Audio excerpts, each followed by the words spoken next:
अस्सलाम वालेकुम, नमस्कार। अस्सलाम वालेकुम, नमस्कार। आपका बहुत बहुत शुक्रिया पत्रकार संघ का कि मुझे यहाँ पर बुलाया गया है। मेरे लिए बड़ी फ़ख्र की बात है कि 80 साल से ज़्यादा पुरानी पत्रकार संगम ने मुझे यहाँ पर आने की दावत दी। मैं शुक्रिया अदा करता हूँ।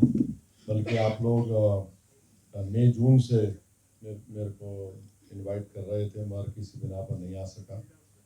मगर ये बैठ के बोलना मेरे लिए बड़ी तकलीफ देह स्ट्रेंज बात है।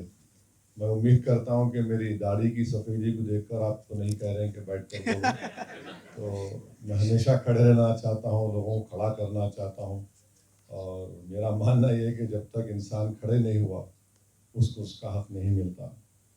तो मुझे जो टॉपिक दिया गया कि present political scenario and future of AIMIM, तो इसमें इंट्रोडक्टरी पहले 2-3 पॉइंट्स आपको बोलकर फिर MIM के बारे में बोलता हूँ। आप तो पत्रकार हैं, मुझसे बेहतर जानते हैं कि हमारी संसद में नंबर ऑफ जो फर्स्ट टाइम MPs लोकसभा में है वो 2014 से 260 है। तो इसका मतलब ये है कि आधे से ज़्यादा MPs न्यू कमर्स होते हैं। और बीजेपी ने भी 2024 के चुनाव में अपने करीब 24% सिटिंग MPs को बदल दिया। मगर जो भी जीत के आए वो मोदी के नाम पे था और कुछ नहीं था, ना कुछ पॉलिसी थी, ना उसको पॉजिटिव वोट था। फिर दूसरी बात ये है कि जो हमारी भारत का जो डेमोग्राफी है वो एक वास्ट सोशल डेमोग्राफी है। 50% पॉपुलेशन 25 साल से कम उम्र की है। 65 साल की पॉपुलेशन जो है वो 40 साल से कम उम्र की है। ये जो डेमोग्राफिक डिविडेंड पॉपुलेशन का भारत के पास है, विश्व में किसी देश के पास नहीं है। और जब ये विंडो बंद हो जाएगा तो हमको जब अंदाज़ा होगा, आज तो एक जादूगर दिल्ली में बैठकर मैजिक शो कर रहा है, तो मैजिक शो में कभी वो अपनी टोपी से या अपने जेब से फूल निकालते, कभी ये निकालते, जो भी निकालते, मगर ये जो डेमोग्राफिक डिविडेंड का नुकसान हमको होने वाला है, ये जब बंद हो जाएगा, जब हमको उसका अंदाज़ा होगा। और जब हमारी डिपेंडेंट्स ज़्यादा रहेंगे, हमारी पॉपुलेशन ओल्ड होना शुरू हो जाएगी और उस वक्त बहुत चैलेंजेस पैदा हो जाएंगे, मुश्किलात पैदा हो जाएंगे। तो मेरा मानना यह है कि मौजूदा प्रधानमंत्री वज़ीर आज़म एक जनरेशन को डिसअपॉइंट नहीं किए, वो 2 जनरेशन को डिसअपॉइंट कर दिए। एक तो मिलीनियल है जिसकी बुनियाद पर वो जीते 2014 और 19 में, और एक जनरेशन Z है तो जिसमें ओल्डेस्ट पॉपुलेशन होगा, ओल्डेस्ट एज होगा 30 साल का। तो ये 2 जनरेशन, मिलीनियल जनरेशन और जनरेशन Z, ये इनको ज़्यादा नौकरी मिलना था, अच्छी तालीम एजुकेशन मिलना था और एक रीजनेबल लेवल का स्टैंडर्ड ऑफ लिविंग मिलना था। ये तीनों चीज़ में ये जनरेशन को ये फ़ायदा नहीं हुआ। अब आप ये भी देख लीजिए कि 25% भारत का जो यूथ है उनको एजुकेशन कुछ नहीं मिला। 25% ना उनको एम्प्लॉयमेंट मिली, ना ट्रेनिंग मिला। तो ऊपर से इनको एक फ्रस्ट्रेशन है पेपर लीक का। अभी आप देखिए उत्तराखंड में पेपर लीक हुआ। अब क्या उन पे गुजरती होगी, उन बच्चों पे जो गरीब परिवार से आकर क्या क्या तैयारी करते, वो इंस्टीट्यूट पे जाते, यहाँ जाते। फिर मिसगवर्नेंस है। और ये जनरेशन, दोनों जनरेशन क्या देख रहा है? ये देख रहा है कि पेपर लीक देख रहा है, ब्रिजेस टूट रहे हैं वो देख रहा है, फ्लड्स का मिसमैनेजमेंट देख रहा है, भ्रष्टाचार देख रहा है, और सबसे बड़ी चीज एक अनरेस्पॉन्सिव गवर्नमेंट है। तो वो ये भी देख रहे हैं कि दौलतमंद हो जा रहा है और इतना वेल्थ इनइक्वालिटी है देश में कि शायद अंग्रेजों के ज़माने में इस तरह की वेल्थ इनइक्वालिटी रही होगी। और ये जो दौलतमंद, जिसको अपन अंग्रेजी में मैं कह सकता हूँ कि रिच बॉयज़ है, ये किसी को टक्कर भी मार सकते हैं और मार कर जान भी ले सकते, उनको बेल भी मिल जाती। और ये जो रिच बॉयज़ है, जो रेपिस्ट हैं, कन्विक्टेड हैं, मगर उनको बेल दी जाती है संस्कारी के नाम पे। तो कॉमन आदमी को बेल नहीं मिलती और उनको 5-5 साल जेल में रहना पड़ता। तो ये जो सोशल चेंजेस हमारे देश में हो रहे हैं, ये डिफाइन करता है प्रेजेंट डे पॉलिटिक्स को। और मुझे यकीन है कि ये ज़्यादा दिन चलने वाला नहीं है, क्योंकि बीजेपी, आरएसएस या संघ परिवार जो है, ये मिलेनियम जनरेशन को, जनरेशन जी को एक काम पे लगा दिया, तुम गौरक्षक बन जाओ और तुम्हारा काम एक ही है कि तुम हर चीज़ के लिए सबसे बड़ी माइनॉरिटी मुसलमान को ब्लेम करो। एक वक्त आएगा जब ये लोग बूढ़े होंगे, तब उनको ये मालूम होगा कि असल दुश्मन मुसलमान नहीं थे, बल्कि वो लोग थे जिनको जिनको हमने सत्ता दी थी। तो और फोर्थ पॉइंट ये है कि मुसलमान यंगेस्ट रिलीजियस कम्युनिटी है देश में, यंगेस्ट रिलीजियस कम्युनिटी है और पोरस भी है, और इनका कोई रिप्रेजेंटेशन हायर एजुकेशन में नहीं है। हायर ड्रॉप आउट रेट्स है, बाज स्टेट्स में तो दलित आदिवासी से ज़्यादा उनका ड्रॉप आउट रेट है, जिसमें इस समाज में सैलरीड एम्प्लॉयज़ बहुत कम है। बहुत से मुसलमान सेल्फ एम्प्लॉयमेंट में है और रेगुलर एम्प्लॉयमेंट इनके पास नहीं है। और ये मैं मानता हूँ कि ये जो बीमारी है अभी जो मैं जिसका अभी हाईलाइट किया, ये सक्सेसिव गवर्नमेंट्स पिछले 30 साल से उन्होंने इसके लिए कुछ नहीं किया। इससे हर मैदान में मुस्लिम माइनॉरिटी का रिप्रेजेंटेशन कम हो रहा है।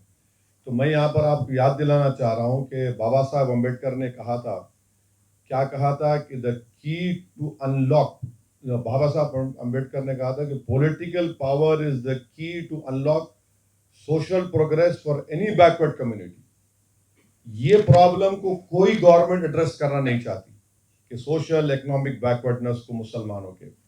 और अभी हम क्या देखते हैं कि प्रेजेंट में बीजेपी की सरकारें एक्टिवली पुश कर रही मुसलमानों को बैकवर्डनेस की तरफ, चाहे बुलडोजर के जरिए हो, फॉल्स एनकाउंटर हो, पुलिस एट्रोसिटीज हो, और जो स्कीम्स हैं बैकवर्ड मुस्लिम्स के लिए उसको भी धीरे धीरे ख़त्म कर रहे हैं।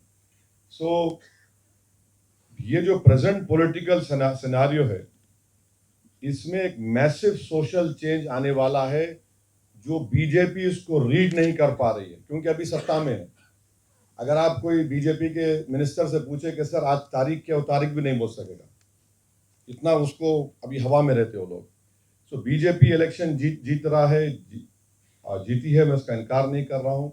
वो लोग वक्फ के ऊपर एक गलत कानून बनाए, ट्रिपल तलाक पे गलत कानून बनाए, आर्टिकल 370 को मेरी नज़र में अनकॉन्स्टिट्यूशनल तरीके से JNK में ख़त्म करे। मगर देश में जो सबसे बड़े दो अहम मसाइल हैं, जो बिगेस्ट चैलेंज भी है, एक डेमोग्राफिक चेंज और दूसरा नेशनल सिक्योरिटी। इसका कोई आंसर नहीं है बीजेपी के पास, डेमोग्राफिक चेंज और नेशनल सिक्योरिटी के बारे में।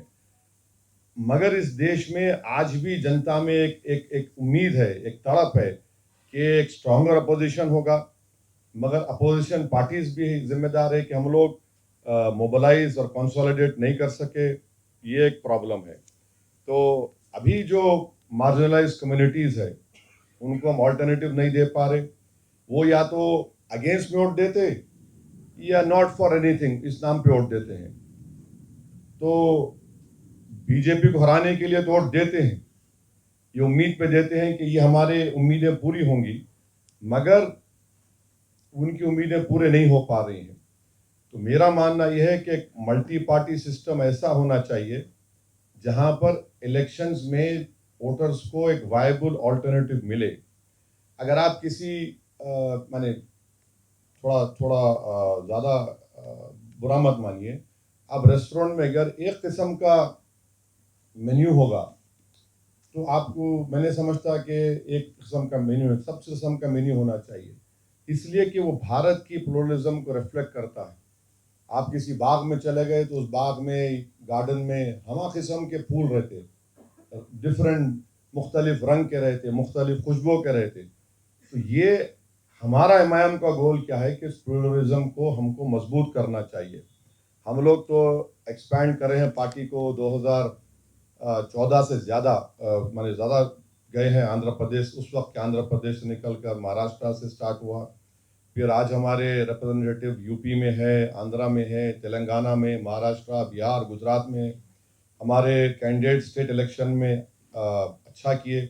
आपके पुराने दोस्त इम्तियाज़ जलील साहब एमपी बने। मैं इस बात को मानता हूँ कि हम इलेक्शन बहुत हारे, कम जीते, बट हम प्रोग्रेस तो किए। और उसका जिम्मेदारी हमारी है कि इतने लोग हमको वोट डालते, वो एक एविडेंस है कि एक ऑल्टरनेटिव पॉलिटिक्स की ज़रूरत है। और जनता से जो हमारे को हौसला अफजाई मिलती, उनका सपोर्ट मिलता, वो हमारे लिए बहुत इम्पोर्टेंट है। इसीलिए हम इलेक्शन लड़ते और हमको कोई फ़र्क नहीं पड़ता। लोग हम पे इल्ज़ाम लगाते कि आप ये टीम है, फलां टीम है, इनके लिए काम कर रहे, उनके लिए नहीं कर रहे। क्योंकि मैं आपको बता रहा हूँ कि सीमांचल को मैं जाता हूँ, बागडोरा से किशनगंज जाना पड़ता है, हैदराबाद से 2 घंटे की फ्लाइट है। और मैं जब कब पिछले 2015 से बागडोरा को जा रहा हूँ, 2015 अगस्त से। आपको एक एग्जाम्पल बताता हूँ कि मेरे को जो एक खुशी नहीं बल्कि बोलते ना कि एक स्पिरिचुअल सेटिस्फैक्शन मिलता जब कभी मैं बागडोरा एयरपोर्ट को पहुंचता हूँ। मैं हमेशा 2 लोगों को देख रहा हूँ। 2015 में पहली मरतबा आया था बागडोरा, मेरे को नहीं मालूम बागडोरा क्या है, मैं गया। 2015 में वो लोग मेरे को मिलके से हाथ हिला थे, ये ऐसा करते थे। अब फिर गया मैं एक 5 दिन पहले। मैं 2015 से जब कभी बागडोरा जाता हूँ उन लोगों को देखता हूँ, तो वो उनको देखकर मुझे इतना इत्मीनान होता है कि चलो कम से कम इनको तो उम्मीद है मेरे पे। हम इलेक्शन वहाँ पे जीते एक मरतबा, फिर 5 एमएलए आए, फिर एक अलग कहानी है, उस पर भी आता हूँ मैं। फिर मगर ये जो एज अ पॉलिटिशियन हमारे लिए जो क्या बोलना चाहिए, जो जो जो हमारे को एक उम्मीद दिला था, वो 2 लोगों को देख के मेरा उनका नंबर मेरे पास है। वो बोलते सर हम आए थे, देखे ना, हाँ मैं देख लिया, लड़ते रहो, इतना ही उनका बोलना, फोन लड़ते रहो। तो ये है। और याद रखिए कि अगर जनता जमहूरियत में, लोकशाही में अपना फेथ लूज करेगी, सोशल प्रोग्रेस पॉसिबल नहीं है, कोई नेशनल सिक्योरिटी फिर पॉसिबल होगी। तो गवर्नमेंट का काम यह है कि मार्जिनलाइज सेक्शन को, उनको आप इंसाफ करना चाहिए। अगर आप ये बता देंगे मार्जिनलाइज से कोई चॉइस नहीं है, वॉइस नहीं है, तो फिर ये अनार्की और केओस का सबब बनेगा। इसीलिए बाबा साहेब अम्बेडकर ने दलित समाज को कहा था कि choose constitutional methods rather than civil disobedience. ये बाबा साहब अम्बेडकर का बड़ा फेमस उनका स्टेटमेंट है। तो हमने कई पार्टी से अलायंस किया, जो नॉन डोमिनेंट बैकवर्ड क्लासेस हैं, दलित पार्टी के साथ किया, ट्राइबल पार्टीज के साथ किया। बाज़ जगह पे अलायंस वर्क नहीं किए, बाज़ जगह अच्छा फ़ायदा हुआ। मगर हम इस प्रिंसिपल पर काम कर रहे हैं कि मार्जिनलाइज कम्युनिटीज़ को एक प्लेटफॉर्म पे आना चाहिए। और हमारे प्रोग्राम्स, हमारे एम्स, ऑब्जेक्टिव्स वो हैं। हमारा ऑब्जेक्टिव और ड्रीम ये है कि हमारे पास एक जस्ट सोसाइटी हो, स्ट्रॉन्गर इंडिया हो, यूनाइटेड इंडिया हो। ये उस वक्त पॉसिबल है जब सब लोग साथ आएंगे। अब हमारा फ्यूचर क्या है? तो हमारा फ्यूचर ये है कि हम ये चाहते हैं कि हमारा रिप्रेजेंटेशन हमारी पार्टी का, मुस्लिम्स का, मार्जिनलाइज कम्युनिटीज़ का लोकल बॉडीज से लेकर पार्लियामेंट में बढ़े। और हम इस बात को फर्मली मानते हैं कि हमारा जो इलेक्टेड रिप्रेजेंटेटिव होगा वो सबसर्विएंट नहीं होगा हाई कमांड का, चाहे वो हाई कमांड दिल्ली का हो, नागपुर का हो, पटना का हो या हैदराबाद का हो। तो रिप्रेजेंटेटिव जनता का रिप्रेजेंटेटिव होना चाहिए। और ये हम इस चीज़ के सख्त खिलाफ है, सिंबॉलिज्म के खिलाफ, कि मुसलमानों को एक बेवकूफ़ बनाने के लिए कोई इफ्तार की दावत कर दिया, कोई दरगाह पे जाके चादर चढ़ा दिया, ईद के दिन आके आप शीर खुरमा पी लिए और दिखा दिए कि देखो मैं कितना मोहब्बत करता हूँ। खाली ये मोहब्बत नहीं है, सिंबॉलिज्म है ये।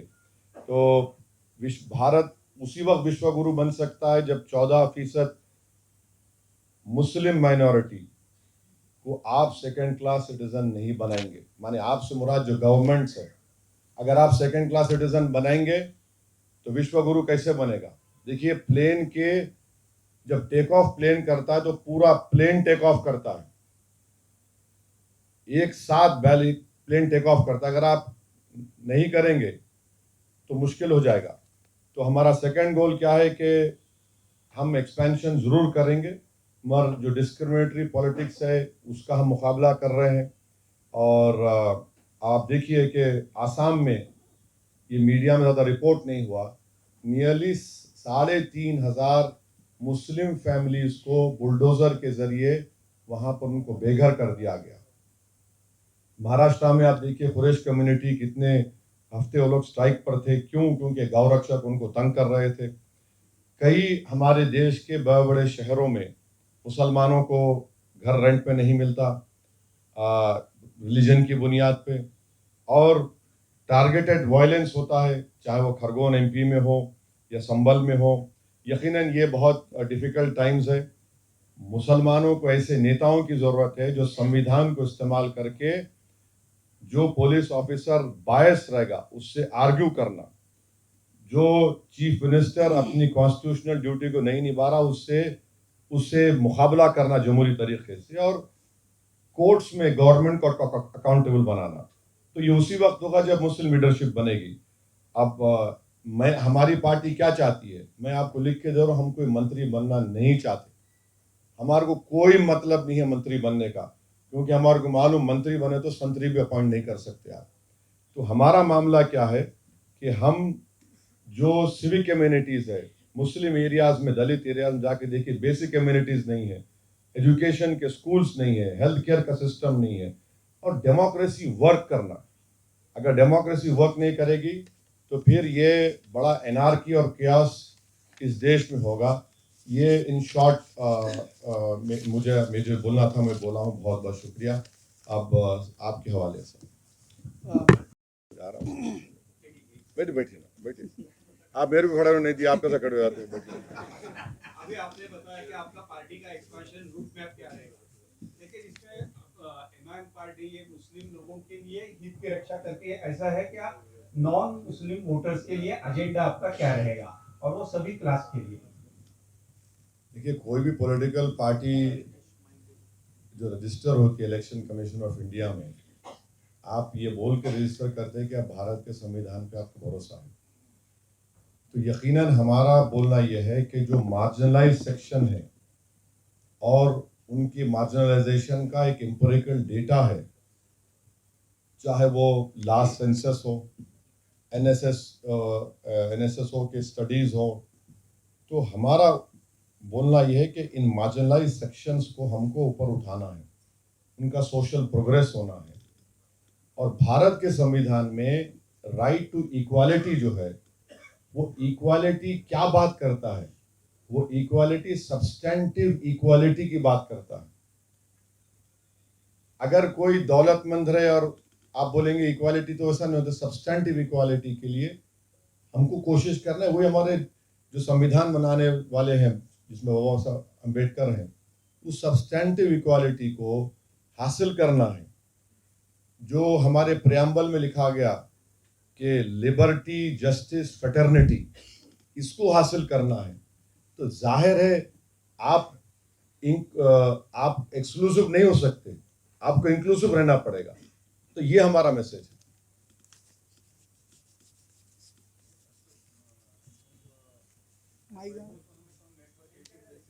Yes sir. want to ask you, आपको खुद को क्या लगता है, बहुत साल से आप मुस्लिम कम्युनिटी को रिप्रेजेंट कर रहे हो, पॉसिबली ज़्यादातर इशू जो है रेस रहे हो मुस्लिम कम्युनिटी के बारे में, आपको क्या लगता है इंट्रोस्पेक्ट करने के बाद मुस्लिम कम्युनिटी में जरूरत है? आप फिर से बोला, आवाज कट गया। प्रोग्रेसिव चेंजेस जो है, हाँ, मुस्लिम आप इंट्रोस्पेक्ट जब करते हो as a Muslim leader, what do you think, कौन से प्रोग्रेसिव चेंजेस मुस्लिम कम्युनिटी में लाने बहुत ज़्यादा ज़रूरी है, जिसकी वजह से वो कुछ सोशल प्रॉब्लम्स फेस कर रही है? आप गवर्नमेंट पॉलिसीज की डिस्क्रिमिनेशन के बारे में कंटिन्यूसली बोलते आ रहे हो, but as a social movement Muslim community में कई सारी चीजें हैं, गेटों से लेके एजुकेशन कम रहना या फिर बच्चों बर्थ कंट्रोल के बारे में बहुत सारी चीजें हैं। एज अ पार्टी और as a leader Muslim leaders कभी नहीं वो प्रोग्रेसिव स्टैंड लेते हैं, जिसकी वजह से कई सारी प्रॉब्लम्स फेस करनी पड़ती है मुस्लिम कम्युनिटी को। देखिए, एक प्रोग्रेसिव स्टेप मुसलमान ये ले सकते कि वो अपने दिली दिमाग से इस बात को निकाल दीजिए कि आप जिसको सेकुलर समझ के वोट दे रहे वो इक्वली कम्युनल है बीजेपी की तरह। एक प्रोग्रेसिव स्टेप होगा ये। दूसरा ये है कि मुस्लिम समाज में यकीनन एक चर्निंग है, और वो चर्निंग क्या है, वो एक तब्दीली क्या है कि वो जब दूसरे कम्युनिटीज के प्रोग्रेस को देखते उनको भी ये ख्याल आता कि भाई मैं क्यों प्रोग्रेस नहीं कर रहा हूं, मैं भी तो इंसान हूं। तो यकीनन उनकी टॉप प्रायोरिटी यह है एजुकेशन, अपने बच्चों के लिए, ख़ास तौर से बच्चियों के महिला एजुकेशन के लिए, ये कम्युनिटी में है। तीसरा ये है कि हर सोसाइटी में, हर रिलीजन में सोशल ईवल्स रहते हैं। अब आप पॉपुलेशन का बोल रहे, शायद आप नहीं पढ़े होंगे, नेशनल फैमिली हेल्थ सर्वे जो लेटेस्ट आया है वो सबसे ज़्यादा with in the religious communities जो TFR रेट गिरा है वो मुस्लिम कम्युनिटी का गिरा है। मगर फिर भी हमारे हिंदू भाई बहनों के TFR रेट से कम है, मगर ज़्यादा गिरा है। और एक्सपर्ट्स ये बोल चुके हैं पॉपुलेशन का कि 21 में मुस्लिम, अगर शायद नंबर्स ऊपर नीचे होंगे, मुस्लिम पॉपुलेशन स्टेबलाइज हो जाएगा और कभी भी मुसलमान इस देश में हिंदू पॉपुलेशन से आगे नहीं हो सकेगा। It will stabilise at maybe 20-21%। Hindu population stabilise होगा 2071 में। ये एक चीज़ है। तो यकीनन एक सोसाइटी जो प्रोग्रेस करना चाह रही है वो क्यों नहीं चाहेगी डेवलपमेंट, वो क्यों नहीं चाहेगी कि भाई हमारे बच्चे पढ़े, गुर्बत से निकले और डिग्निटी होनी चाहिए हमको। ये सब चीज़ें हैं। इशू क्या है कि एक नैरेटिव बना दिया गया कि नहीं सिर्फ मुस्लिम बच्चे और बच्चियां मदरसे को जाते। मैं आपको बोल रहा हूँ कि आप लोग RT एप्लीकेशन डाल के देख लीजिए कि कितने मुस्लिम इलाकों में गवर्नमेंट के स्कूल्स है as compare to other localities, और उस अगर है तो कितने टीचर्स हैं। ये नहीं कर रहे। नहीं, मदरसे को भी जाते। मदरसे को क्यों भी जाते? एक रिलीजन सीखने के लिए, और एक पर्टिकुलर सेक्शन है जो रिलीजियस स्कॉलर बनना चाहते। मगर सबसे बड़ी चीज़ क्या है कि भाई चलो मेरा बच्चा और बच्ची कम से कम जाके कुरान सीखेंगे, नमाज पढ़ना सीख जाएंगे, और कोई स्कूल सिस्टम है ही नहीं, तो गवर्नमेंट फेल होती उसके ऊपर। आपको और एक एग्जाम्पल दे देता हूँ मैं। आप देखिए, नरेंद्र मोदी की गवर्नमेंट ने pre matric, post matric scholarship और merit cum means, post matric बहुत इंपॉर्टेंट है। ड्रॉप आउट रेट यहाँ पर है। अच्छा, मेरी बात का भरोसा मत करिए, एक प्रोफेसर कुंडू की रिपोर्ट है जो 2015 या 16 में उस वक्त माइनॉरिटी मिनिस्टर थी नजमा हेपतुल्लाह, उनको दी गई। प्रोफेसर कुंडू और उनके साथियों ने ये एम्पिरिकल एविडेंस दिया कि the biggest reason for Muslim drop out is they don't have the financial wherewithal. ये गवर्नमेंट को दी गई रिपोर्ट। मोदी साहब क्या कर दिए, बोले कि नहीं, पोस्ट मैट्रिक स्कॉलरशिप तुमको मिलेगी 9th और 10th में। कैसा होगा बताइए? मेरा तो ड्रॉप आउट रेट क्लास 5-6 से शुरू हो जाता है। यहां पर आप सपोर्ट करना चाहिए ना मेरे को, आप 9-10th में देंगे। एक फेलोशिप थी मौलाना आजाद, लोग जो DPhil और MPhil या PhD करते, उसको बंद ही कर दिए। तो ये कैसा होगा बताइए? गवर्नमेंट अगर इंसाफ नहीं करेगी।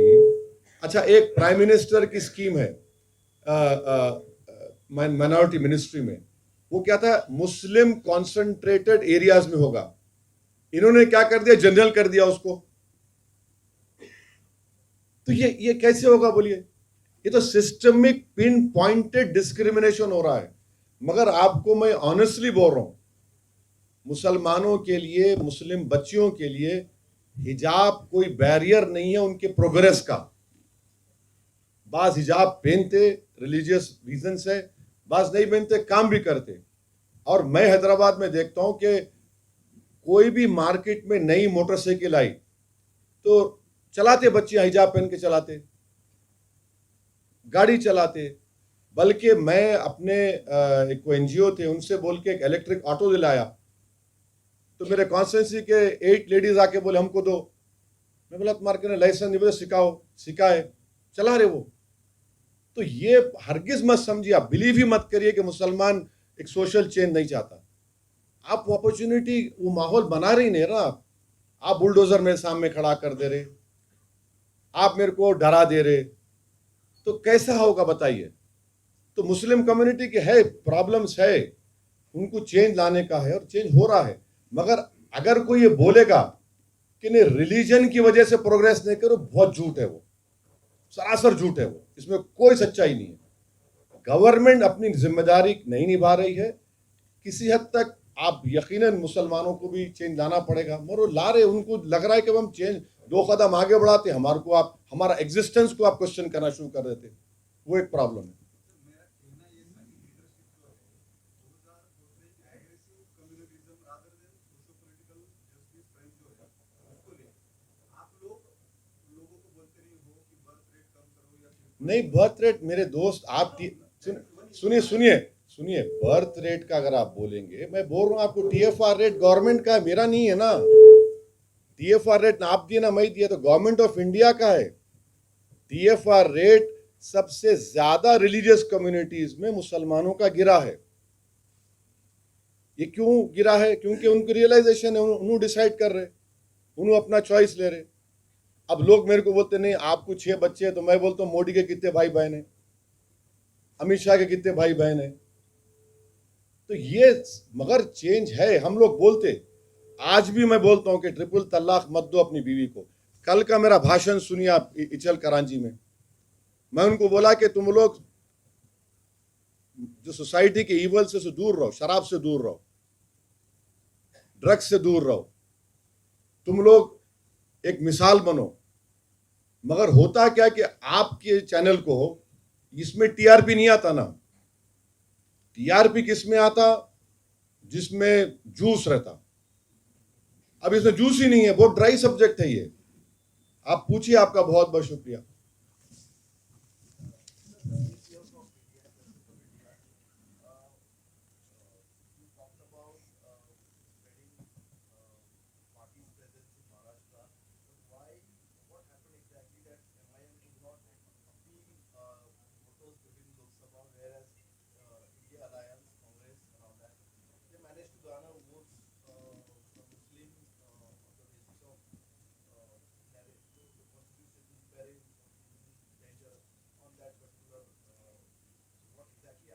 So if you, I have done an in-depth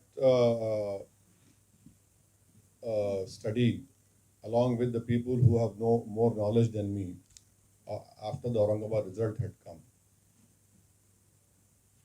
And I am of the firm opinion that the Muslims residing in Aurangabad Parliament constituency have definitely voted for Mr. Imtiaz Jalil, but you have some people here and there because of the vested interest. Then they went and sold their soul. That is for them to answer. But the question that you must ask is, why couldn't the Maharashtra political parties tolerate one Muslim MP? That is a question for the majority community to introspect. Heavens would not have fallen had Imtiaz Jalil won. But everyone ganged up to ensure that a single Muslim MP got elected in 2019 should not be elected. I am telling you with all the responsibility.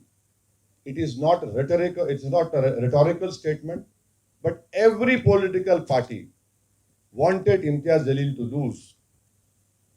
And I was seeing what was happening. I was constantly telling Imtiaz, this is happening. And Imtiaz being an eternal optimistic person, नहीं असद भाई आप believe मत करिए, नहीं उन्हें हंसते बहुत अच्छा उन्होंने और इम्तियाज जब हंसते तो समझना उन्होंने फंस रहे अंदर कुछ हो रहा उनके। बोले इम्तियाज हो रहा है यार, तुम देखो हो रहा है। ये प्रॉब्लम है। हम अपनी कोशिश जारी है, जारी रखेंगे, मगर हमको तकलीफ इस बात की है कि एक एमपी था, सब उसको बिठा दिए। आप बोल रहे कि पार्लियामेंट इलेक्शन में इंडिया अलायंस जीता, असेंबली कैसे हार गए फिर? मेरे को नहीं मालूम कैसे हार गए वो लोग। हेलो शब्बीर, हेलो सलाम, शब्बीर मुजाहिद उर्दू टाइम से बोलता हूँ। मेरा एक सवाल ये है कि जब से मोदी सरकार आई है तो उन्होंने सिर्फ मुसलमानों के ही विरुद्ध काम करने का शुरू किया, और जहाँ तक हमारे हिंदुस्तान के जितने भी रियासतें हैं उनके उसमें जो बीजेपी की सरकारें आई है अभी, जिसके अंदर जो है आदित्य यूपी के जो वजीर आला है उन्होंने 2 दिन पहले जो मुसलमानों के खिलाफ स्टेटमेंट दिया और मौलाना कैसर को जो है गिरफ्तार किया गया। यहाँ तक कि आसाम के अंदर भी जो है मुसलमानों के ऊपर बुलडोजर चला है। तो ऐसी हालत में जो है ईमान के ऊपर क्या जिम्मेदारी होती है? जिम्मेदारी सब पे, आप पे भी है, मेरे पे भी है, सब पे जिम्मेदारी। मैं अकेला कहाँ जिम्मेदार हूँ? तो मगर ये है कि सिर्फ इस मसले में आप बोल के रुक मत जाइए, मैं आपसे एग्री कर रहा हूँ। मगर मैं जो जनरेशन मिलेनियल जनरेशन जी की बात कर रहा हूँ, उनको तो कोई दिखा रहा ही नहीं रहा, उनको तो कोई सपोर्ट ही नहीं कर रहे, और नेशनल सिक्योरिटी पे कोई बात ही नहीं कर रहा। ये इंपॉर्टेंट है। तो ये 2 मसलों के ऊपर हम बात ना करें, इसलिए हर चीज का जिम्मेदार टोपी को खड़ा कर दो, दाढ़ी वाले को खड़ा कर दो, आसान है ना। तो अब पानी के यहाँ पर आपके पास फ्लड्स आया, बहुत बुरी तरह फ्लड्स है महाराष्ट्र में। कहीं मैं स्टेटमेंट बढ़ा के बोले नहीं वो मुसलमान जिम्मेदार है उसका भी। अरे पानी का मैं कैसा जिम्मेदार हूँ? माने जो नैरेटिव बन गया देश में, हर चीज का जिम्मेदार आप खड़ा कर दो। तो नेशनल सिक्योरिटी के ऊपर ये जनरेशन मिलेनियल जनरेशन और जनरेशन जी के ऊपर ये लोग कुछ नहीं कर रहे, और ये महंगा साबित होगा देखिए इन लोगों के लिए। क्योंकि आप जो मैजिक शो चल रहा है ना, वो अच्छा दिखता आपको। हमारे पब्लिक स्कूल में हैदराबाद में मैजिक शो था, हम लोग बच्चे बैठते थे चड्डी पहन के, तो मैजिक शो था, मुतासर कैसा किया क्या किया। मगर एक बात, 2 चीजें थी उसमें इंपॉर्टेंट। तो जब मैजिशियन बैठता था वो एक कवर लगा के बैठता था और कोई नहीं आना, वो क्या करता था अंदर नहीं मालूम। फिर हम मैजिक शो देख के खुश होते थे। उसके बाद हमारे मिसेस राजा राव हमारे हेड मिस्ट्रेस से बोले magic show is over, back to class and start doing your maths. तो वैसी होने वाला है, तो वही देखेंगे इंशाल्लाह, ये होने वाला है। अभी सब लोग खुश है, मैजिशियन है वो, सब लोग को दिख रहा हो गया, मगर कोई ये पूछ रहा नहीं कि भाई ये जो जनरेशन है 65% पॉपुलेशन भारत में 40 साल से कम उम्र का है, क्या हो रहा उन लोगों को? अगर ये पॉपुलेशन खड़ा हो गया, हमको उम्मीद है ये खड़े होंगे जब सवालात करेंगे, जब सबकी वाट लग जाएंगी, याद रखो आप। मेडिसिन की बात कर रहे थे, हाँ, मेडिसिन की बात कर रहे, ये जो आप इनको मेडिसिन बोल रहे, प्राइम मिनिस्टर को बोल रहा हूँ, नाम लेके बोल रहा हूँ, आप बोल देता हूँ। मैजिक कब खत्म होगा? जब रियलिटी में कब आएगा? नहीं, जब आप रियलिटी को देखेंगे। हम रियलिटी को देख ही नहीं रहे हैं। आप मेरे को बताइए, 26 हमारे लोगों को सिर्फ महज इसलिए पाकिस्तान के टेररिस्ट मारे क्योंकि वो हिंदू थे। उनकी न्यूली वेडेड वाइफ के सामने, उनके बच्चों के सामने, उनके माता पिता के सामने मार के चले गए। ये कोई नहीं पूछ रहा वो हरामजादे आए कैसा वहां पर, ये कोई पूछ रहा नहीं। वो शैतान की औलाद वहां पर आई कैसा, कौन जिम्मेदार है उसका? हमारी 10 लाख फौज है वहां पे, कोई नहीं पूछ रहा, हम कोई सवाल ही नहीं कर रहे। वो जलील आकर गोली मारकर चले गए। आप बताइए, उसके बाद हम ऑपरेशन सिंदूर किए, हम अपनी फौज को, एयरफोर्स को सलाम करते हैं, उनकी बहादुरी को हमेशा उनकी फख्र करते थे, करते रहेंगे। हम क्रिकेट मैच खेलते हैं, एक हकीर क्रिकेट मैच, क्या है उसमें? अगर हम नहीं खेलते तो पाकिस्तान को पैसे नहीं मिलते, समझे आप? हम उनका 80% पानी रोक दिए इंडस वाटर ट्रीटी में, रोक तो नहीं सकते मगर देर से छोड़ रहे, राइट, वो फर्क पड़ता उनको। हम ट्रेड बंद कर दिए, इनडायरेक्ट ट्रेड, वाघा का बॉर्डर बंद है, उनके बीमार पेशेंट भारत को नहीं आ सकते इलाज कराने के। क्रिकेट मैच क्यों खेल रहे भाई तुम? ये मैजिक शो ही हो गया ना। अब आप देखो कि मैजिशियन क्या कर दिए। हमारी टीम पे कोई हमको क्वेश्चन नहीं करना है, हमारे प्लेयर्स पर, वो बेचारे जो बोर्ड बोलेगा करेगा। क्रिकेट मैच वो जीत रहे, प्रधानमंत्री बोल रहे ऑपरेशन सिंदूर 3-0। आप बोलिए, जो अगर आपका बेटा बॉर्डर पर है, जो आंख में आंख डाल के देख रहा पाकिस्तान के कौन सा टेररिस्ट आ रहा है, उसके बाप पे क्या गुजरती होगी कि मेरा बेटा 5000 फीट के ऊपर ऊंचाई पर है, बारिश में है, बर्फ में है, मेरा बेटा है मैं या क्रिकेट मैच है मैं? कभी ये लोग देखते हैं कि अगर वो वहां से बॉर्डर के एरिया से कोई बच्चा अगर घर को आता है तो उसके घर में ईद का माहौल होता, और माहौल क्या होता कि मेरा बेटा वापिस जिंदा आया।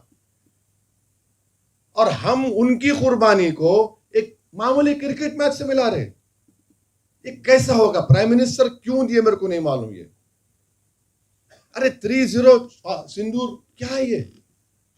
जो हमारे पायलट ब्रह्मोस से उनके 9 एयर स्ट्रिप बर्बाद कर दिए, पाकिस्तान के टेररिस्ट सेंटर गए, वो लोग क्या सोच रहे होंगे बताइए। Ladies first.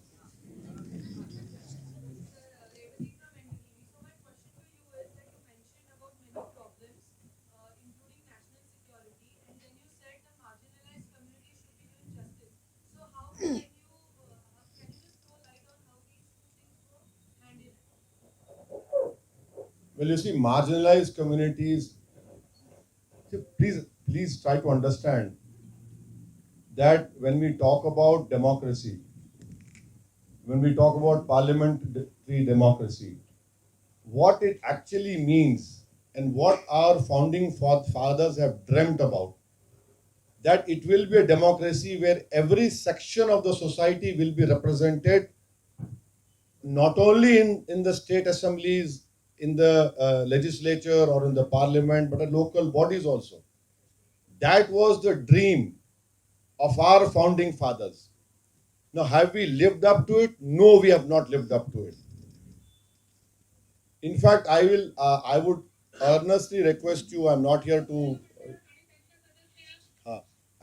tell you something, but there is a book written by an Oxford professor called Pratinav Anil. In that book, he has criticized my party also. That is, I leave it to him. But what he has said, he has given a list of communal riots which occurred during Pandit Nehru's time. The fatalities were as high. And I don't know, maybe many of you don't know that in 1962 December, Prophet Muhammad, peace be upon him, his hair was stolen in Srinagar, Hazrat Bal. So there were communal riots throughout the country. You know what happened? Nearly 1.5 lakh Bengali speaking Muslims were pushed inside forcibly into East Pakistan. 40,000 Muslims living in the present Northeast were either given deportation notice or they were deported. Now, when I said this in the parliament. There were many leaders from the secular parties who told me, how dare you say that? I said, why? It happened. This is the proof. Take it. But they are blinded. No, it cannot be. I said, look at this proof. So the systemic discrimination, marginalization has not started recently. It always existed. And that is why you see this problem becoming huge day by day. And rightfully, Baba Sahib Ambedkar said when he was asked by a journalist like you that, oh, you have reservation for Dalits in parliament. So Baba Sahib made a famous statement. He says, yes, they are elected on the basis of the seats reserved. But the only work they do is they open their mouth to yawn. So there has to be a change within these marginalized communities that if you want to become masters of your destiny, it is high time that you come together, become a political force, have a political leadership. This 60-70-year-old experiment has failed completely. in giving justice to the marginalized communities. Every political party is responsible. They got the mandate, they have failed to deliver it, not failed, but they have deliberately discriminated. They have deliberately discriminated. I tell you why, because we have manufactured crorpatis. We have manufactured billionaires. Why couldn't we inculcate these, develop these areas? Our banks are only for richer people so that their loans increase and increase. A poor farmer fails to give a loan, or a poor man who buys something, gone, he's gone. As far as national security is concerned, it is very convenient for BJP to raise this nationalism flag. But what sort of nationalism is this when Pahalgam happens? When in 2019 that bomb incident happened where our brave CRPF soldiers were killed. Question is, why, how did they come over there? What is happening over there?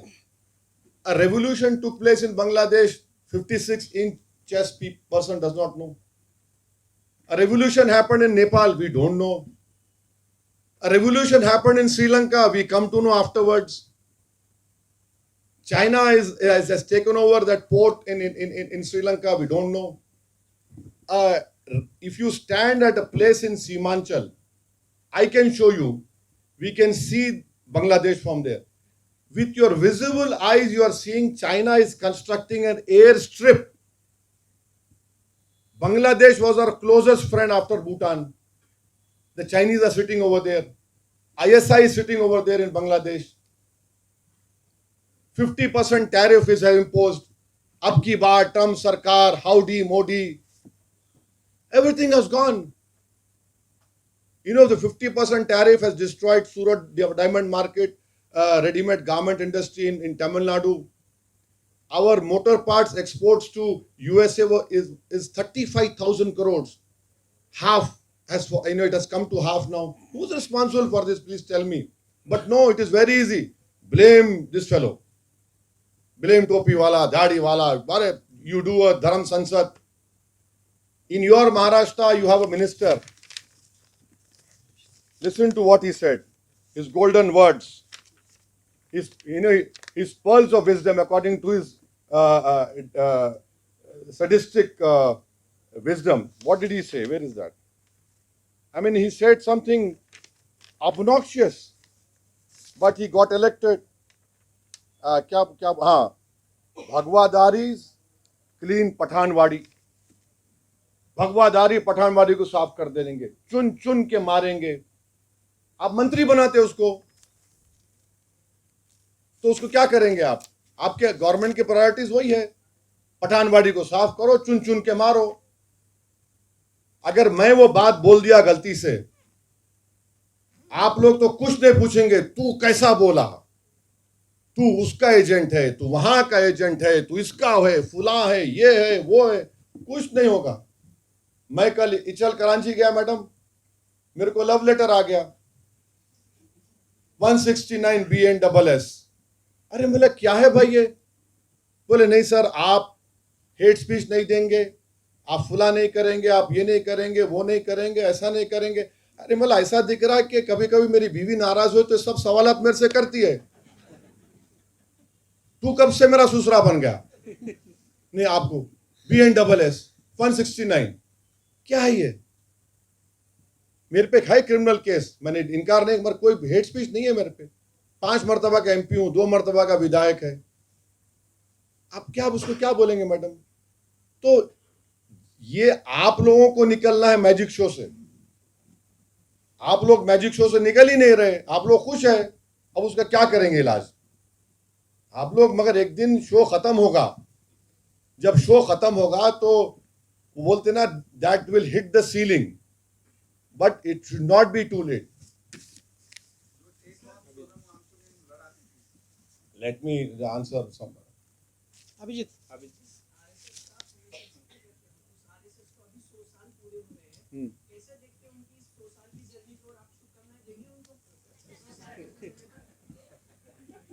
सुन लीजिए, आप लोग जो हंस रहे हैं, आपको तकलीफ होगी अब मैं जो बोल रहा हूं सो। ऑर्गेनाइजर मैगजीन ने लिखा था कि हमने जो संविधान बनाया वो हमको नहीं चाहिए, हमको मनुस्मृति चाहिए। अब आप हंसिए। उन्होंने कहा था कि 3 जो रंग है वो अशुभ है। उन्होंने कहा अशुभ है ये, वी डोंट वांट इट। और इस ऑर्गेनाइजेशन को महात्मा गांधी की हत्या के बाद वल्लभ भाई पटेल ने बैन किया और उनको कहा कि तुमको लिख कर देना पड़ेगा तुम्हारा कॉन्स्टिट्यूशन और तुम भारत के संविधान को मानेंगे। शुभकामनाएं देने का सवाल ही नहीं है मेरे भाई। समंदर के 2 किनारे कभी एक नहीं हो सकते और वैसा ही रहेगा। ये आइडियोलॉजी की लड़ाई है। क्या जो देश की आजादी में हिस्सा नहीं लिए? अच्छा, क्विट इंडिया मूवमेंट में श्यामा प्रसाद मुखर्जी मिनिस्टर थे नहीं थे? किसके साथ थे? कौन सीएम था? वो आदमी था जो पाकिस्तान का रेजोल्यूशन मुस्लिम लीग के कॉन्फ्रेंस में मूव किया, उसके साथ श्यामा प्रसाद मुखर्जी थे। क्विट इंडिया मूवमेंट सब छोड़ो बोले, आप बोले नहीं। अब कोई जाकर मुंजी साहब जाकर मुसोलिनी से मिलते हैं तो आरएसएस के लोग बोलते नहीं ऐसा ही मिल लिए, ऐसा ही मिलता है कोई जाके मुसोलिनी से, बताओ आप। तो ये चीजें हैं, इस पे तो शुभकामनाएं देने का सवाल नहीं है। ये भी मैजिक शो का किस्सा है। सर, ये देश में एक वर्ग हमेशा चाहता है कि पोलराइजेशन हो, उसका फायदा बीजेपी को होता है, आपको थोड़ा बहुत होता है, लेकिन बीच में क्या? अरे मेरे को कहां हो रहा भाई, मेरा एक एमपी हार गया ना। अगर मेरे को फायदा होता तो कम से कम 5-6 मेरे एमपी होते मेरे साथ बैठे हुए इधर। मेरा फायदा नहीं हो रहा। सोल्यूशन क्या है इसके ऊपर? नहीं, सॉल्यूशन ये की है कि आप लोग भारत को क्या फायदा हो रहा वो देखिए। अब मेरे पास आईफोन है, राइट? अब मैजिक शो क्या कर रहे? मैजिक शो करने वाले क्या बोल रहे? आईफोन 17 भगवा रंग में आ, देखो ये हमारी कामयाबी है। क्या है यार ये? बताओ, ये कामयाबी है? ये आईफोन भगवा रंग में आया तो हमने बना दिया। अरे यूएसए में बिक रहा है, वो हर दुनिया बिक रहा है, तो मैजिक शो है देखो हमारी वजह से। हालांकि वो तो परेशान हो जाएगा, वो आईफोन का मालिक बोले ये क्या है, टिम कुक बोलेगा ये क्या है यार, what is this narrative? You please tell me. IPhone भगवा रंग का है, देखो हमारा वजह से हो गया। अरे तो फिर नौकरी देना भाई मिलेनियल जनरेशन को, जनरेशन जी को दो ना, कुछ तो दो। मगर ये दिखा दे रहे, अब खुश बेचारा हो जाएगा, खुश हो जाएगा, मगर 2 घंटे के बाद रियलाइज करेगा यार मैं तो खरीद ही नहीं सकता, वो तो इतना महंगा फोन है। नीलेश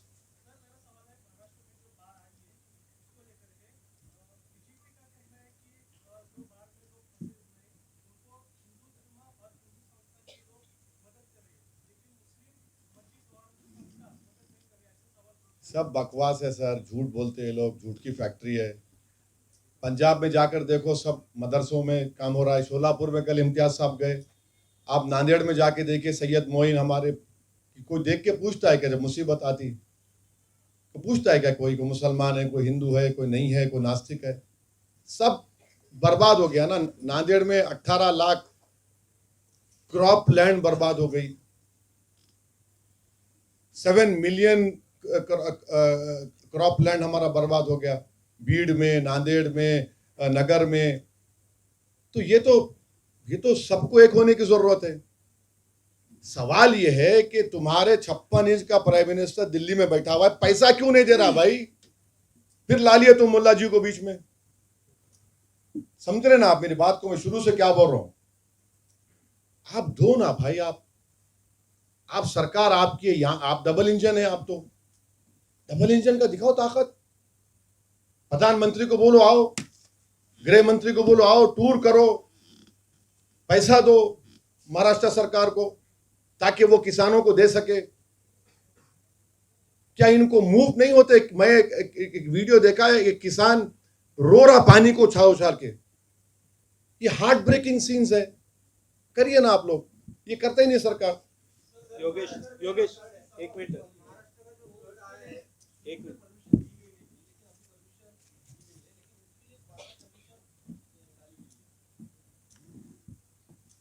अब ऐसा है ना, ये मोहब्बत में कंडीशन नहीं रहना। कोई परेशान है, पीड़ित है, दो यार उसको।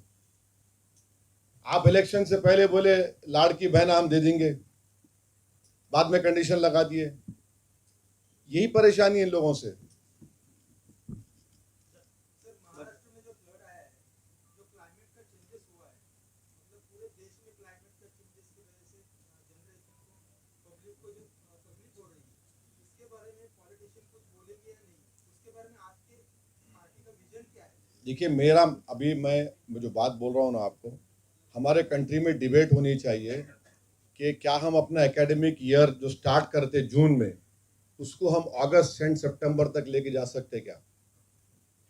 क्योंकि एक तो समर जल्दी ख़त्म नहीं हो रहा, क्या हम अपने एकेडमिक ईयर को सितंबर से शुरू कर सकते क्या? डिबेट होनी चाहिए। हमारा एकेडमिक ईयर ख़त्म होता मई में, अप्रैल एंड मई में, उसको क्या हम आगे बढ़ा सकते हैं क्या? ये डिबेट होनी चाहिए, क्योंकि अब ये बारिश की वजह से कई स्कूल्स बंद होते और समर में हीट वेव आता, हम स्कूल को बंद करते।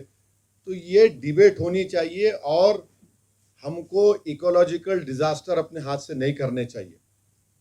तो ये सब इम्पोर्टेंट काम है, इस पर सोचना चाहिए। प्रसाद आपने अभी जिक्र किया अपने नेबरिंग कंट्रीज के बारे में थोड़ा बहुत, तो अभी वहाँ के जो भी हालात है उसको आप कैसे आते हैं, और इंक्लूडिंग चाइना, उसका क्या इम्पैक्ट आपको लग रहा है कि इंडिया पे? भाई एक बात बताइए, 80% पाकिस्तान का असला जो है चाइना से आ रहा, और हम लोग कितना ट्रेड डेफिसिट $20 बिलियन को उसके ऊपर का है, 100 बिलियन का सामान वहां से आ रहा।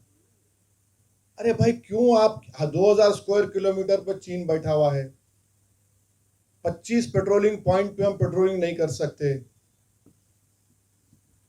ये सब कहाँ गया? कोई बात करने को तैयार ही नहीं है, गवर्नमेंट बोलने को तैयार नहीं है। प्रधानमंत्री गए शी जिनपिंग से, पुतिन से, तीनों से एक हाथ में ये है, कैसा लाइए ऐसा, क्या यार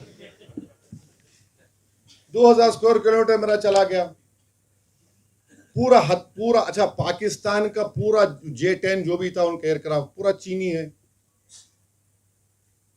2 फ्रंट वॉर होगा कभी, देखना आप, खुदा ना खास्ता। बांग्लादेश में ISI आके बैठ गया, बांग्लादेश में चाइना आके बैठ गया। हमारे हिस्टोरिकल, अच्छा क्या वो मालूम बांग्लादेश का, अभी हम उनको वीजा नहीं दे रहे उनके पेशेंट्स के आने का। अरे क्यों कर रहे हैं साहब? दो ना वीजा उनको, आके उनको इलाज कराने दो अपने कोलकाता में। नेपाल चीन के पास, श्रीलंका पोर्ट चीन के पास, ये हमको परेशानी है। तो हमको बहुत केयरफुल रहने की जरूरत है। और पाकिस्तान तो थ्रेट है अपने लिए, हमेशा थ्रेट रहेगा। आप क्रिकेट खेल लो, हाथ मिला लो, क्या पप्पी ले लो, कुछ भी कर लो, पाकिस्तान बदलने वाला नहीं है। कुत्ते की दुम टेढ़ी की टेढ़ी रहने वाली है। उनको जब कभी मौका मिलेगा वो बदतमीजी करने की कोशिश करेंगे। ये हाल है हमारा। साउथ एशियन कंट्रीज, हम ऑपरेशन सिंदूर में ओपनली भारत के साथ क्यों नहीं आके ठहरे? ओपनली आके ठहरना था, सिवाय भूटान के। और कौन आके ठहरे बाद में? इजराइल और अफगानिस्तान एक्सट्रीम क्लब में आ गया। अब उसमें अपन एक जेनोसाइडल रजीम है, एक तो कंप्लीटली दूसरा रजीम है।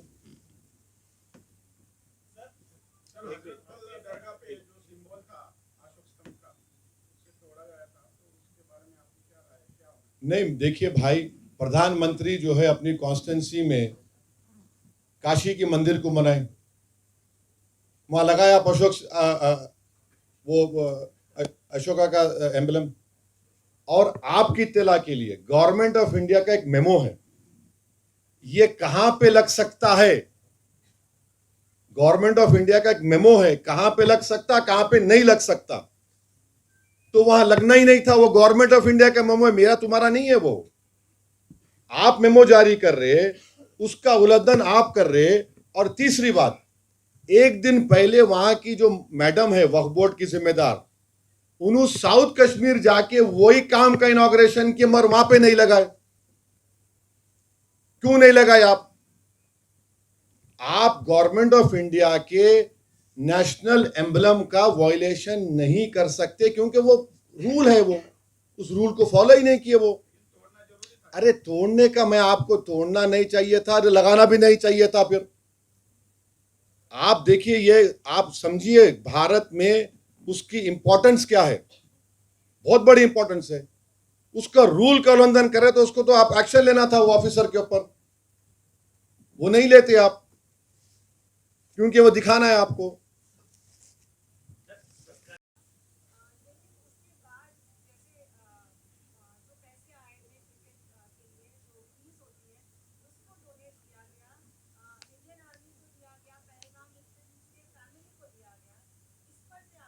एक बात सुनिए, अगर मैं आज झोली फैला के निकल जाऊंगा पुणे के शहर में कि इंडियन आर्मी को दो, तो चैलेंज के साथ कह रहा हूं, वो लोग जितना दिए उससे बढ़ के देती जनता,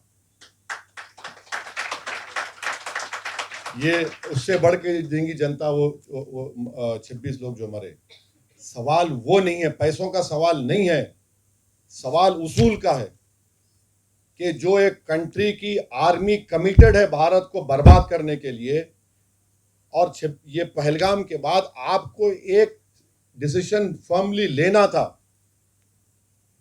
क्यों नहीं लिया? सवाल वो है।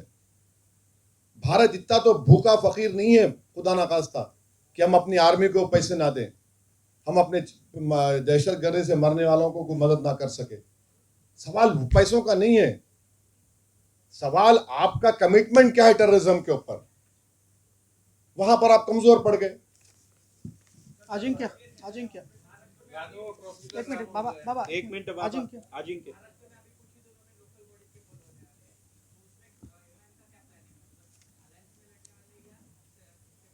नहीं, अभी तो लड़ेंगे, अकेले ही लड़ेंगे।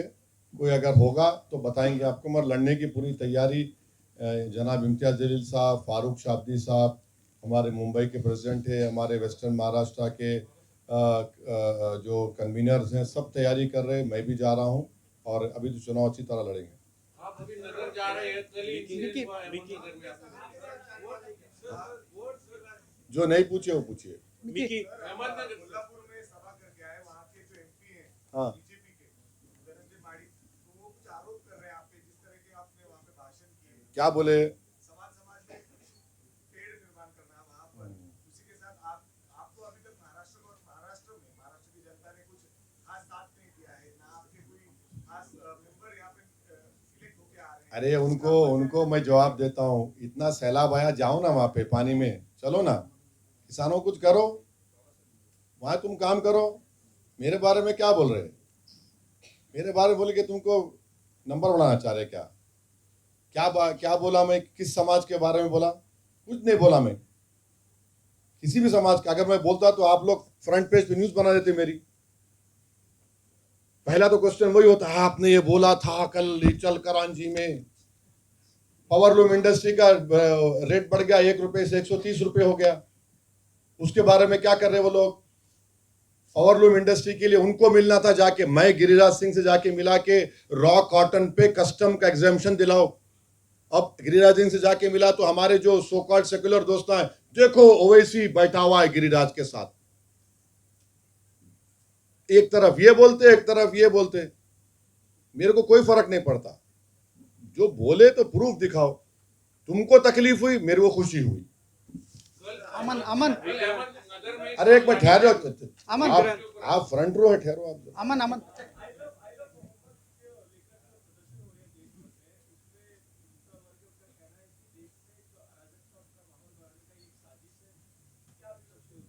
देखिए, प्रधानमंत्री, सुनिए, प्रधानमंत्री का हैप्पी बर्थडे मनाया गया था, उसका पोस्टर उठाने वाले अच्छे थे। हर भारत देखिए गुलदस्ता है, हर समुदाय को अपने रिलीजियस फिगर्स के ऊपर फख्र होता है, और हम मुसलमानों के लिए प्रॉफिट मोहम्मद सल्लल्लाहु अलैहि वसल्लम बहुत बड़ी चीज़ हमारे लिए है। अगर हम मुसलमान हैं तो उनकी वजह से हैं। और आर्टिकल 25 मेरे को इस बात की इजाज़त देता है, फ्रीडम ऑफ रिलीजन की। तीसरी बात ये कि अगर कोई हिंसा करने का सोच रहा है या कर रहा है, वो गलत है, वो नहीं होना चाहिए। इसमें कोई बुरी बात नहीं है बोलने का। अब कोई बोलेगा मेरा आई लव, अपने धर्म के बड़े आदमी का नाम लेगा, वो बुरी बात नहीं है। भारत एक ऐसा देश है जिसका कोई रिलीजन नहीं है, मगर आरएसएस बीजेपी मानती है उसका एक ही रिलीजन है। संविधान ये बोलता है कि इस देश का कोई रिलीजन नहीं है। हम सब रिलीजन को मानते। जो नहीं मानता किसी खुदा भगवान को तो हम उसको भी सेलिब्रेट करते।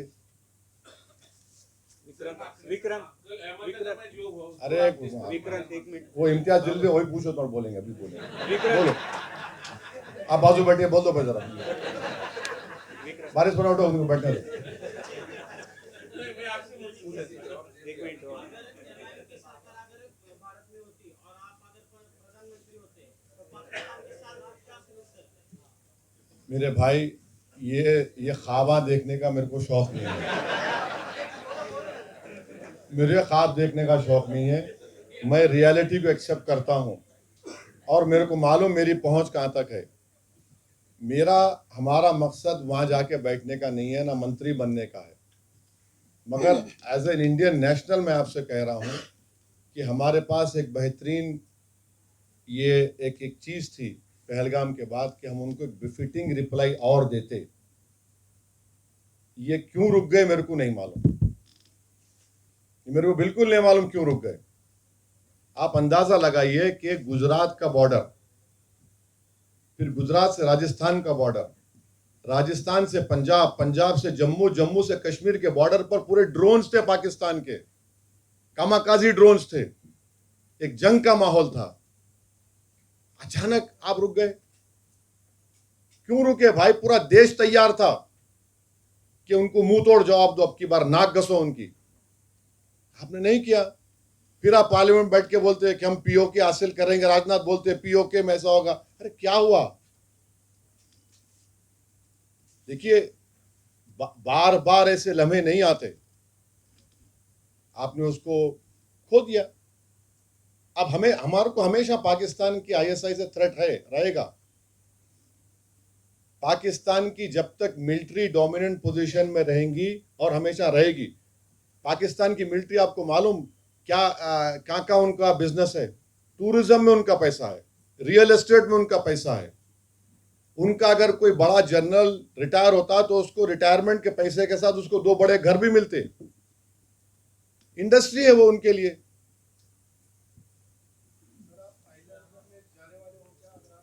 इम्तियाज साहब बोलेंगे अभी।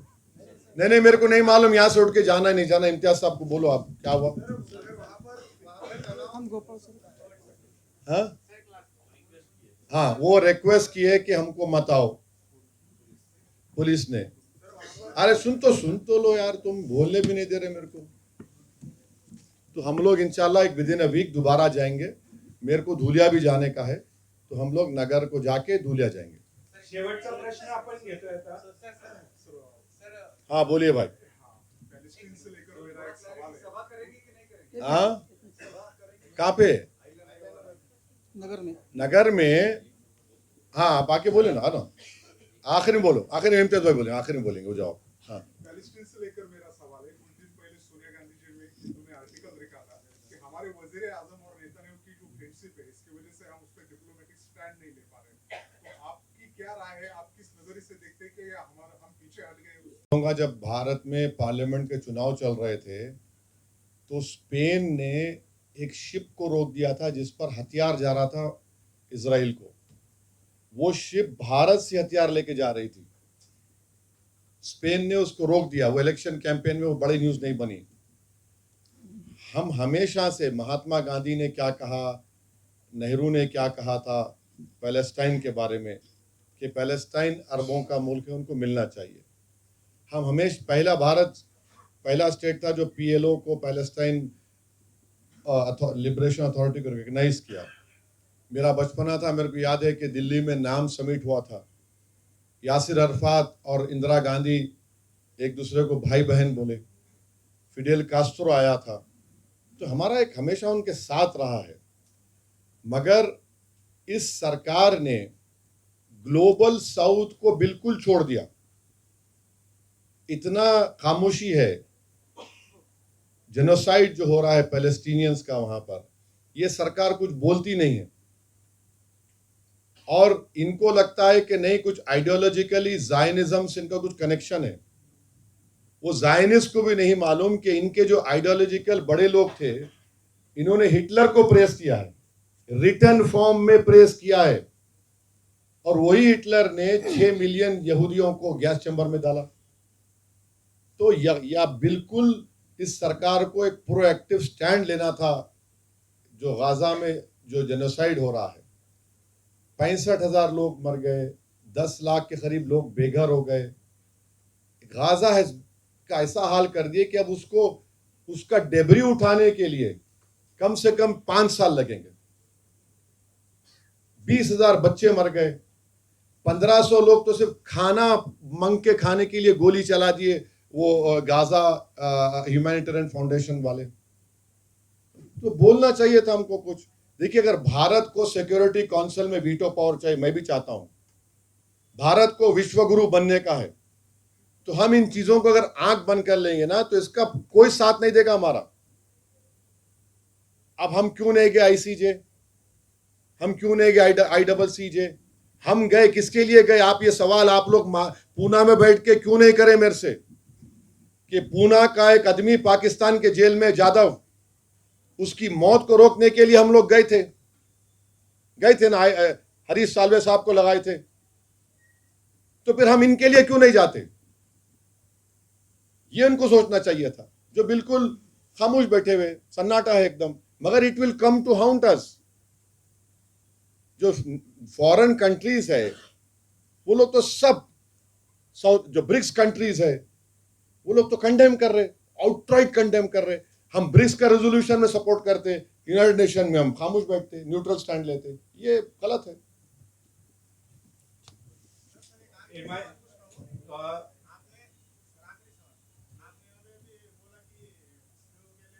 हाँ,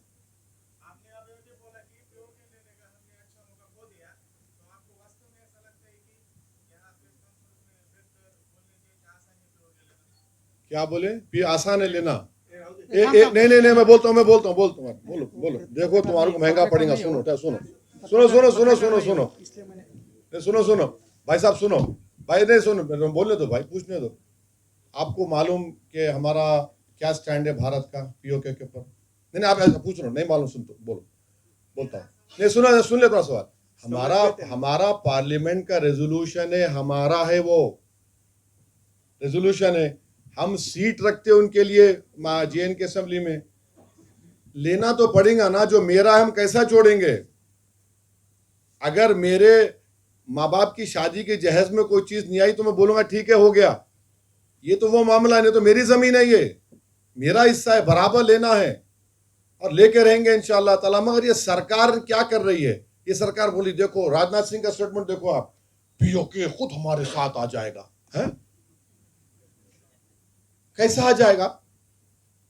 एक स्टेटमेंट है वो। देखो यकीनन वहां के लोगों में एंगर है, प्रोटेस्ट हो रहा है, वो भी परेशान है।